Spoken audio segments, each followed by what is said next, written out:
"Do you tutor, Mr. Cole?" Malik blinked. "Not for a long time," he said. "You should," the kid replied, eyes wide. "That was awesome." Malik chuckled, not dismissively, just surprised. The next day during third period, Mr. Kinney's entire demeanor had shifted. No biting remarks, no sarcastic jabs, no random cold calls. He kept his gaze locked on the board, his voice measured, more focused than usual. No one said anything out loud, but every student felt the change. After class, Dylan approached him. "Mr. Kinney, what Mr. Cole did yesterday.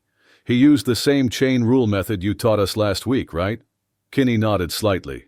"That's right." Dylan paused. "Only, he explained it better." Kinney didn't respond, but what had truly left everyone stunned wasn't the math. It was what Malik had said afterward. Malik Cole hadn't meant to draw attention. Being the center of the room had never sat well with him. Not as a teenager, not now. So when students started lingering by the maintenance room just to talk, and teachers began giving him long, thoughtful glances in the halls, it unsettled him. He kept his head down, continued his usual routine. Restocked paper towels, fixed a leak in the locker room, disinfected tables after lunch. Still, he felt it, the way eyes followed him differently now. Not with pity or indifference, but with curiosity, reflection, maybe even a kind of overdue respect. That afternoon, Principal Ramirez asked him to stop by the main office. Malik walked in still wearing his gloves, uniform damp from unclogging a sink behind the cafeteria. He removed his cap respectfully. Ramirez leaned in, voice low but sincere. "Malik, can I ask, did you study engineering or something similar?" Malik hesitated, looking down like he was brushing dust off an old part of himself. "Purdue," he said finally. "Mechanical engineering. Full scholarship." The principal sat back, eyebrows lifted. "You serious?" "Yeah," Malik replied softly. "Had plans. Life got complicated." And for the first time in years, he let himself speak it out loud. He'd grown up in South Bend, curious about everything that moved. Gears, circuits, hydraulics, anything he could dismantle and understand. His mom, Lorraine, raised him and two sisters while working double shifts at a packaging plant, still managing to read to them every night. She used to say, education was armor, the one thing no one could take from you. Books first, always. The world will try to lock the doors, but if you've got your own key, they can't stop you. Malik had earned that key. Valedictorian, winner of the statewide tech fair, and then that full ride to Purdue. By his first semester, he was already helping classmates through calculus labs. Professors recognized his name on rosters and remembered it. But during his second year at Purdue, Malik got the kind of phone call that reshapes your life in one breath. His mother had collapsed at her job. By the time he made it to the hospital, doctors were already saying it was advanced cancer, the kind that doesn't wait. When he saw her, she was weak, barely able to stay awake. "I'll handle it," she whispered, trying to protect him even then. "Don't drop out. Don't come back." But he couldn't stay away. He left campus thinking it was temporary. A short pause. One semester turned into two. He picked up anything he could. Unloading freight at a distribution center, stocking shelves overnight, mopping floors during the graveyard shift at a grocery chain. School slowly drifted into the background. So did the dream. When his mom passed, what was left was chaos. No apartment, no money, no professors calling to check in, no one asking why he hadn't returned. "I really thought I'd make it back," Malik told Ramirez, voice low. "Just for a little while, you know. But time moves on, whether you're ready or not." The principal didn't speak. The story wasn't dramatic. It was life. Honest, heavy, unvarnished. Back in his apartment, Malik kept an old box beneath his bed with the remains of that former life. A faded Purdue hoodie, a calculator with his name scratched on the back, and a photo of him and his mom taken during orientation, both of them smiling like they knew exactly where they were headed. He never threw it away, never opened it either. Until now, when it all came flooding back. That evening, he sat alone on the back steps of his small building, sipping tea from a dented thermos, watching as the streetlights flickered on one by one. He hadn't thought about calculus in years, not since his last tutoring session before everything unraveled, and now, somehow, it had returned, like a voice from a past life whispering that maybe it wasn't over. But it wasn't just one setback that knocked him off course. It was the chain of decisions that followed.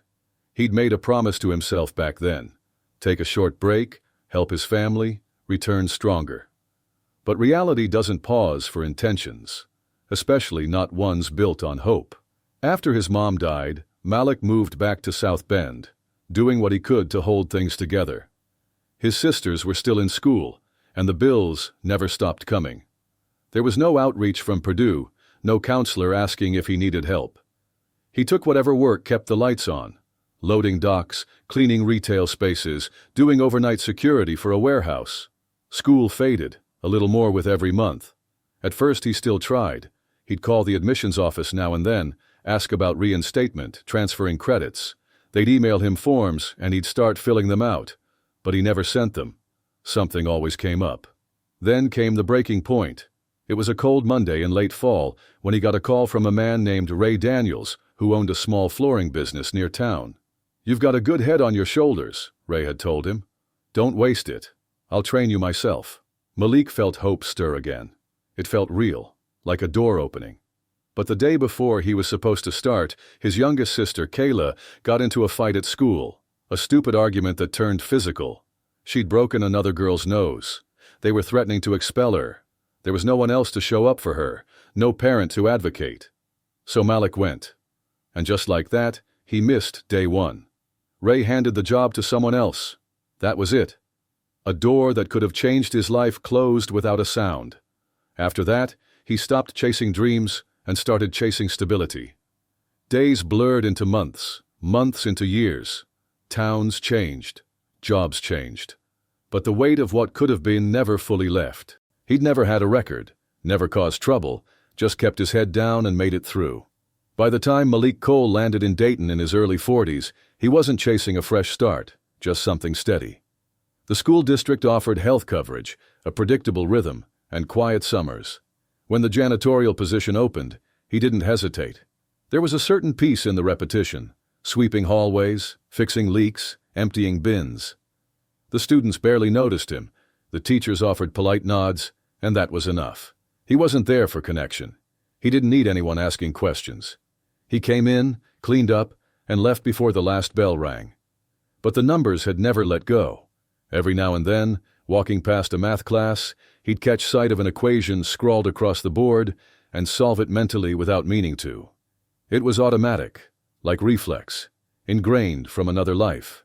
At night, he'd go home to his small kitchen, cook something simple, grilled chicken, rice, a few vegetables, and then, just before bed, he'd sometimes pull an old engineering textbook from behind the cereal boxes and flip through a few pages just to see if the knowledge was still there. It always was, but he never had a reason to show it until the day Mr. Kinney tried to make a joke out of him. And now, something was shifting. Not just at school, but inside. He thought about the students waiting outside the supply closet just to ask questions. He thought about Dylan Reyes handing him a folded worksheet and asking, "Mr. Cole, I tried solving this one. Can you check it?" And Malik had done it, gently, pointing out the missteps without making him feel small. When Dylan finally got it, the smile wasn't just from understanding, it was from being seen. That kind of moment stays with you. But not everyone was happy. Mr. Kinney, for one, had grown noticeably colder, quieter. Students noticed. Teachers noticed. There's something unsettling about being outshined in front of your own class by someone you never thought to look twice at. It rattled him. He didn't lash out, but his tone sharpened. He avoided Malik's name in the lounge. He wasn't used to being the one overshadowed, especially not by the guy who took out the trash. But fate had another twist, and this one had nothing to do with the classroom. The video didn't stay within the walls of Franklin High. It started small, a repost on a student-run page titled, "When the Janitor Schools the Calculus Teacher." Then it hit a local education group. By Saturday night, it had crossed state lines. The internet lit up, not with jokes, but admiration. "This guy explains better than my professor. Somebody give this man a class of his own. Proof you never know who's walking past you." Malik, meanwhile, had no idea any of this was happening. He didn't own a smartphone. He still carried a flip phone and showed up Monday morning like he always did, tightening screws on a broken paper towel dispenser in the girls' restroom. But something was off. Teachers paused mid-sentence when he passed. Students nodded, not out of habit, but out of recognition. A few even smiled like they were seeing him for the first time. "Hey, Mr. Cole," a girl called out as he passed the media center. "You're kind of famous now." He chuckled, not unkindly. Don't believe everything you see online. But when he turned the corner, there was Dylan, flanked by two classmates, one of them holding a calculus book, pages dog-eared, a problem highlighted in pink. "Would you go through this with us?" Dylan asked. Malik looked at them, puzzled. "You have a free period?" "We made time," the boy replied.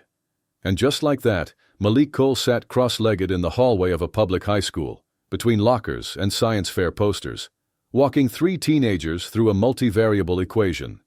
Step by step, line by line, not lecturing, just talking with them. It wasn't loud, it wasn't dramatic, but something meaningful was unfolding quietly at the far end of the hallway. Someone caught it on camera, though no one told Malik. He wouldn't have liked that.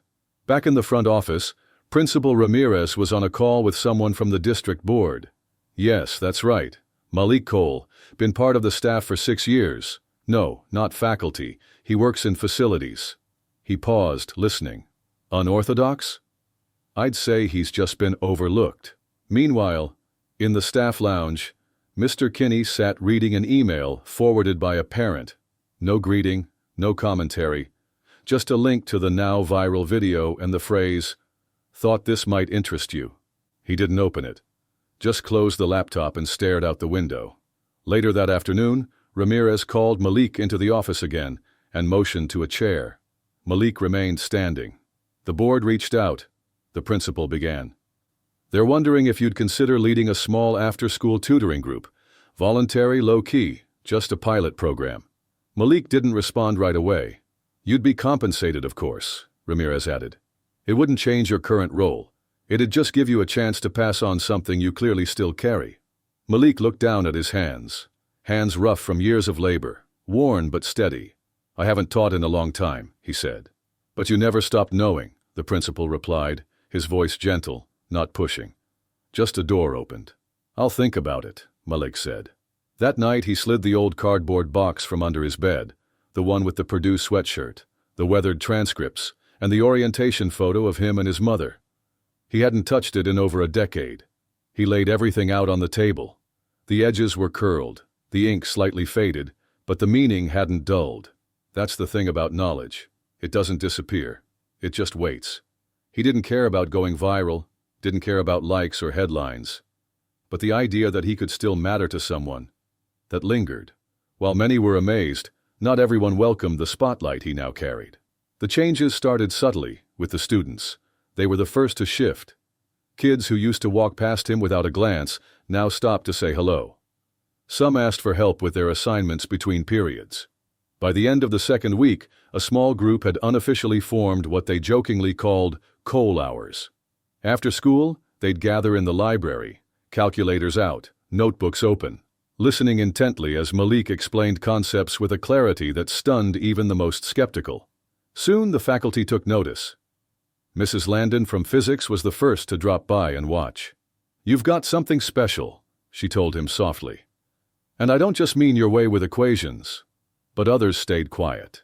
Mr. Kinney in particular hadn't said a word since the incident in the classroom.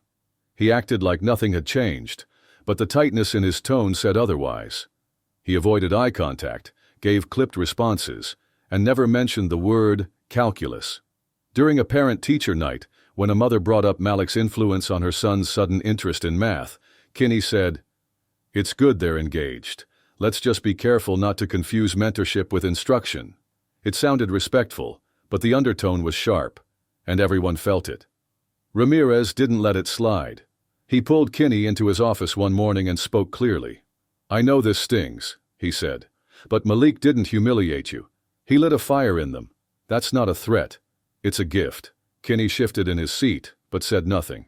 "He's not certified," Kinney had muttered, but Ramirez met his stare calmly. "He may not have a license, but he's more educated than most realized, and more importantly, he's connecting with students in a way none of us have managed to." Kinney opened his mouth, but nothing came out. There was no argument left. Meanwhile, Malik stayed on course. He never asked for recognition, never sought a title or perks. But when the principal quietly offered a small stipend to continue the after-school tutoring, Malik agreed. Not for the pay, but because it felt like the right thing to do. Soon, he began carrying a slim binder wherever he went, filled with handwritten notes, clean worksheets, and challenging practice problems. During lunch breaks, he'd find a quiet spot in the corner of the cafeteria and jot down formulas from memory, occasionally nodding to a student who passed and greeted him with a smile. "Hey, Mr. C," they'd say, and he'd tip his head in return. One afternoon near the vending machines, Layla, the student who'd originally recorded the viral clip, stopped him. "Did you ever want to be a teacher?" she asked. Malik paused before answering. "I wanted to design things. Teaching came later, maybe. But life had other plans." She handed him a new mechanical pencil, still in the wrapper. "You're doing both now." He smiled, soft and genuine. "Thanks." But beneath all the growing goodwill, tension quietly simmered. Most parents were supportive, grateful even. But one anonymous message sent to the board questioned everything. Is it appropriate for a janitor to be tutoring students? Is he certified? Was he cleared for educational instruction? Ramirez didn't hesitate. He's a vetted employee of the district. He's broken no rules. And if the concern were sincere, they would have spoken to me directly. He never mentioned the complaint to Malik, but Malik sensed something had shifted. Not hostility, just discomfort. Some people weren't sure where to place him now that he didn't neatly disappear into the background. Then one day, something unexpected happened. Kinney stepped into the library during one of Malik's sessions. He didn't speak, just stood off to the side and watched as Malik explained integrals to 4 students gathered around a table. After about 10 minutes, he cleared his throat. "Mind if I sit in?" he asked. Malik looked up, his expression calm. He nodded to the empty chair. "As long as you don't mind learning something." The students chuckled, just enough to ease the moment. Kinney gave a small grin. For once, it wasn't bitter. They sat together that afternoon, exchanging few words, but something had begun to shift. Still, Malik wasn't chasing recognition. He had no interest in status or proving anyone wrong. For Malik Cole, standing at a whiteboard in the library with curious eyes turned toward him, it was never about redemption. It wasn't revenge. It wasn't legacy. It was presence. Showing up. For them. For the kids who reminded him of the boy he used to be. Quiet, curious, unsure where he fit. Every Tuesday and Thursday, just after the final bell rang, a corner of the library came alive with whispered questions, laughter, and the scratch of pencils against paper. Students who once dreaded math now leaned in, eager to tackle problems. Not because Malik had all the answers, but because he made them believe they could find the answers themselves. That's what stayed. There was Miles, a freshman who'd nearly flunked algebra, now solving quadratic equations with growing confidence. And Kiara, once convinced she wasn't a math person, now leading Saturday study sessions for her younger cousins using Malik's notes. He didn't stand at the front. He sat with them. He listened before he explained. He asked questions before he offered answers. And in doing so, he gave them more than knowledge. He gave them belief. And little by little, more teachers began stopping in, not to supervise, but to quietly observe how Malik was managing to do what many struggled with. Mrs. Landon asked if she could borrow some of his analogies for her lessons. Coach Ramirez wondered if he'd be willing to help organize a summer readiness group for new students entering the 9th grade. Even Mr. Kinney, once so guarded, began appearing regularly. Not every session, but often enough to notice. He'd quietly slide an extra practice problem onto the table, occasionally offer a few encouraging words to the students. The sharpness in his tone had faded. There was something different in his posture now, a softening. One afternoon, after the kids had packed up and left, Kinney lingered at the board. "You know," he said, staring at the scribbled equations, "I used to think teaching made me significant. Like it gave me authority." Malik said nothing. He didn't need to. "But you reminded me what it's really about," Kinney added. "Just being there, showing up when it matters." Malik simply nodded. "We all lose our way sometimes." He never carried resentment. He didn't need it. About a month later, Principal Ramirez called him in again. The school board had floated a proposal, Turn the sessions into an official enrichment class next semester. Not for credits, just a space to help students reconnect with their confidence. There'll be red tape, Ramirez warned, but if you're open to it. Malik shook his head gently. I appreciate it, he said, but I'd rather keep it how it is. Let them come because they want to, not because they have to. Ramirez nodded, no argument. Then we'll support you however we can. The story didn't stop at the school doors. A local journalist reached out to cover it. Malik agreed, but kept the conversation short. No dramatic origin story, no self-promotion. I'm just helping them see what's already in them, he said. Sometimes it just takes time to find it. When spring came, Franklin High hosted its annual student showcase. Science experiments, art walls, music performances filled the gym. But in a quiet corner near the exit, a table labeled Cole's Corner stood out. It was lined with handwritten reflections. Dozens of notes from students, not about equations, but about trust, clarity, and belief. Over and over again the message repeated. He didn't give us the answers. He made us believe we could find them. By the end of the night, no one was asking, "Isn't he the janitor?" They were saying, "That's Mr. Cole." He didn't wear a tie, didn't give a speech. He just stood beside the table, smiled, and thanked each student who stopped by. That evening, back at his apartment, he pulled out the old Purdue hoodie from under his bed. He didn't wear it, just folded it carefully, placed it in a new bin, and tucked in a folder filled with student thank you notes beside it. That was the moment he understood. Legacy wasn't about credentials. It was about what you leave behind in the hearts and minds of others. He hadn't needed to finish a degree to teach. He hadn't needed a classroom to lead. He just needed to show up with consistency and care, and that's exactly what he planned to keep doing. Thanks for spending time with Malik's story.